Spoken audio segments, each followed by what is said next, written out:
So I'm back from Medjugorje. Arrived home yesterday evening at 12 noon or 12 midnight, and it was certainly a very interesting trip this time. And I'm going to tell you a little story of what passed in Medjugorje. People might find funny. Yesterday, we had rented a car because a friend of mine and myself, had gone out together and couldn't find transport, easy transport if it wasn't waiting around. So rented a car, €80, not too bad. Although I did get the sting when I went to pay the €80 that they charge you €12 per day if the car is across the border. But anyway, car rentals, you know what the way they are. Um, but we left Medjugorje yesterday, and I don't know the roads at all in that part of the country. And I just put into Google Maps Dubrovnik Airport. And the guy that was traveling with me, he's going to find this video funny. So put in the Google Maps Dubrovnik Airport, and um, obviously it calculates the route, the shortest route. You know the way Google Maps works. Anyway, about an hour into the trip, and I said, I don't know these roads at all. I've been to Medjugorje twice. I've never traveled these roads. I'm entering a place called Republika Srpska. Um, it says this sign on the road, Republika Srpska. I said, I thought we were in Bosnia and Herzegovina, and all of a sudden I've arrived into Republika Srpska. Um, it's probably one of those legal entities as part of Bosnia and Herzegovina. But anyway, I said, we are going in a very strange road.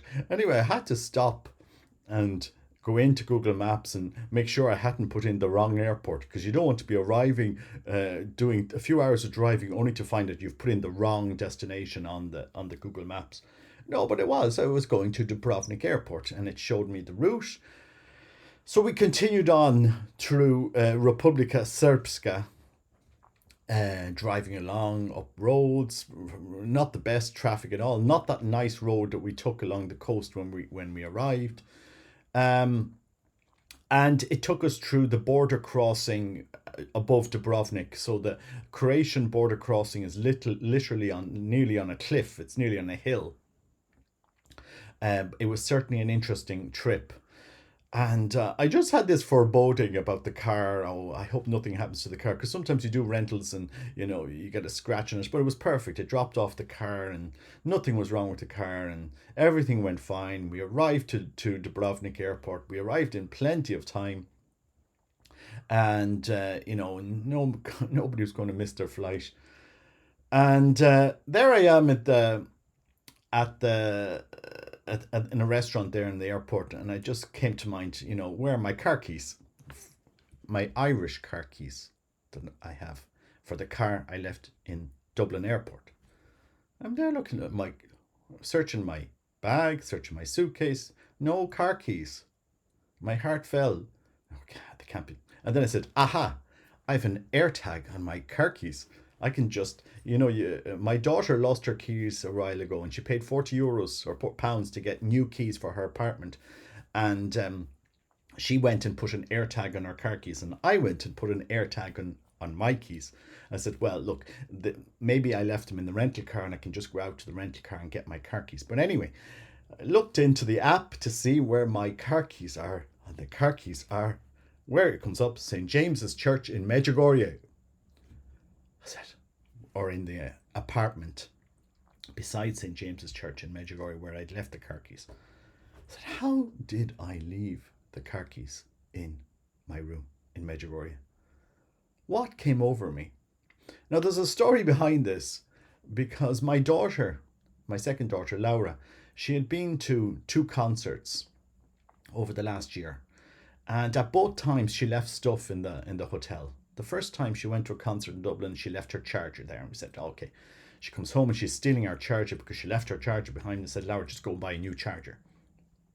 And she said, oh, yeah, I must. The second time she goes to a concert in Warsaw with Ellen, my eldest daughter, and they arrive to the airport and they're checking in for their flight. And Laura says, Ellen, do you have my passport? I said, and Ellen says, no, I don't have your passport. And she had left her passport in the hotel room in Warsaw. And I suppose the the two of them run back to try and get the passport, to try and make the flight. They miss their flight. They have to rebook their flight. It was an ongoing point of conversation in our family. Laura, how could you forget your passport? And we're just saying, look, when you leave the hotel room, you have to check everywhere, make sure you don't leave anything behind. I've lived 20% of my adult life in hotels because traveling and work and so forth. And so, like, some years, 3 months at a time, or across the year. But anyway, um, there I'd gone and left my car keys in Medjugorje in the apartment, the room. And it was just like, what am I going to do? Because there was the guy, a friend of mine, that I needed to get back to knock. And if I've no car keys, the car is in the car park in Dublin. And, I'd have to, either get the key, a spare key from Ballina, or go up to Ballina, come back with the key. I was just there thinking. Anyway, I called my wife, and my wife says, look, don't worry, we'll sort something out. And, typical Polish woman, always in solutions.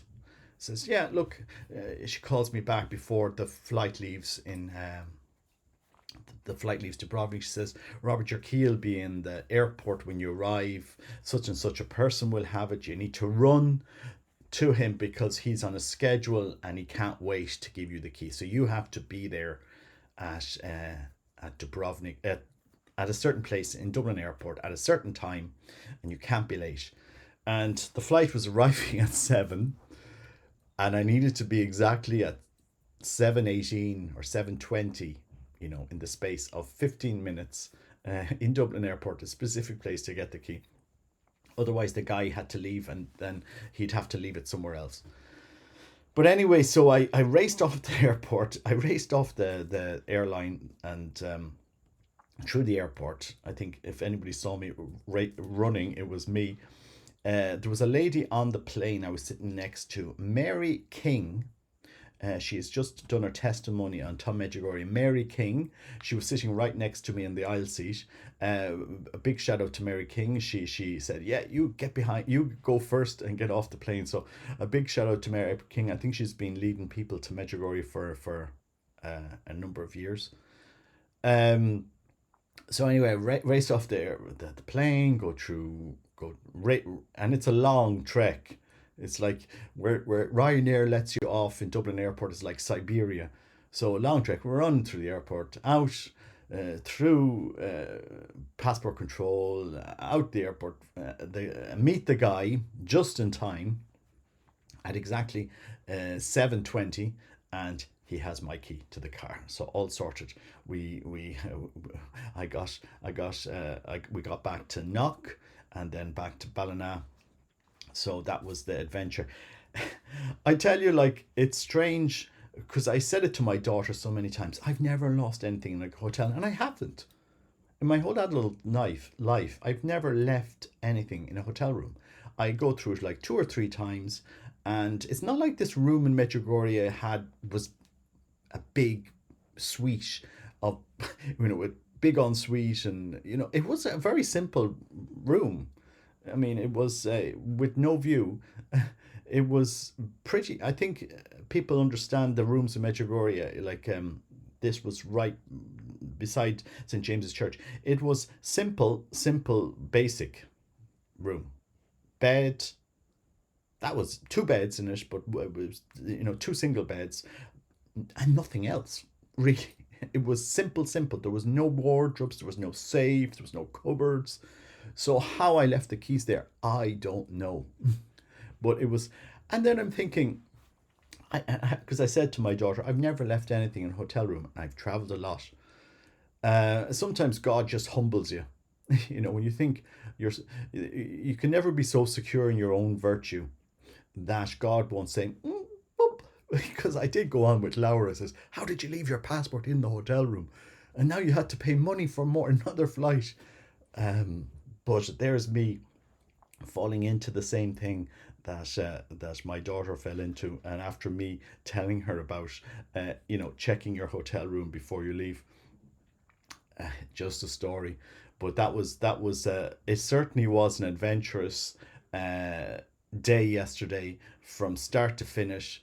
Uh, and but luckily we got home safe, and things are good. But look, it's I just wanted to give a big thank you to everybody that I met in Medjugorje. It was a beautiful time, especially to Mary King, to Tom Medjugorje, to the rest that I met around. I was just using it to do some walking to clear my mind. Um, I don't say it publicly, but sometimes you suffer from depression and stuff like this, or I have done anxiety when I was younger. So I just use these trips to really refuel, and it was a beautiful time. I really really loved the walking around Medjugorje, Cross Hill and Apparition Hill, and I enjoyed that. And it's a very special place, and I do encourage people to go there. I do encourage people to go to enjoy it, because it's a great place of peace. It's a great place for people to, um, to encounter Christ's love. There is one man that I met, and I just wanted to give him a big shout out. I won't say his name, but he'll know who he is. I gave you a rosary, and it was a very strange encounter, because I was keeping out of the way, not really looking to meet anybody, and I'm walking along the road, and I meet a man, and Our Lady says, "This guy has no rosary." And I said, "How could you be in Medjugorje and not have a rosary? Who goes to Medjugorje and doesn't have a rosary? Practically everybody's praying rosaries or has a rosary, and you buy rosaries in every store. So, you know, uh, and sometimes you get this prompting of the Holy Spirit. This man has no rosary, and uh, and so I need to get a confirmation. What I'm getting in prayer, and kind of get a confirmation: is this true? What I received, or is it just my own imagination? And I said to the man that I just met in the road, I said, "Do you mind me asking? Do you have a rosary?" He says, "No, no, no, I don't have a rosary." And so I took out the rosary that I had, and I gave it to him, and he was very happy with the rosary, and it was a nice rosary. And I just wanted to give a call out to that particular man, because I know he was suffering and difficulties. Our Lady is always looking out for us. She's a real mother, and she wants to help. And Medjugorje is a great place of healing. And even if you don't get all the healing when you're there, you're never a stranger. Reach out and find help. You know, um, when I arrived home, there was a very sad story. My wife, before she left for work this morning, a very sad story about a suicide. Somebody that could. And again, I don't want to go into details here in the video, but it's a reality, and just reach out, get healing. Whatever the problems you have in life, go to Medjugorje, go to Medjugorje, go to confession. You know, it is a place of healing, and a lot of people find healing there. You could be walking alone on a road, and somebody walks up to you and gives you a rosary. Or you could be walking on the road, and Our Lady says, "Go up to that man and give him a rosary." And she obviously wants to do something there. That's my opinion. And again, I'm not any expert on the thing. I'm just a very flawed. Uh, I'm no saint, what on any scale, but Our Lady will. If you're looking to help in some way, she'll use you. And so I just say, that man on the road there could be any man or woman that goes to Medjugorje, and you don't know what to do. Just sit down and have a confession. And as I say, You know, you don't know what to confess, you don't know what to do. The priest will guide you. And it's like a process. You know, you do your first confession and you confess as much as you can. Then you might go back and you get formation. You think it says, oh, well, I didn't confess this. Well, look, our Lord will help you. And, you know, He'll work on you and go through your life. You know, it's a process. You know, it's a process. It's not a destination that you're going to get right at one day one. And, you know, just go there.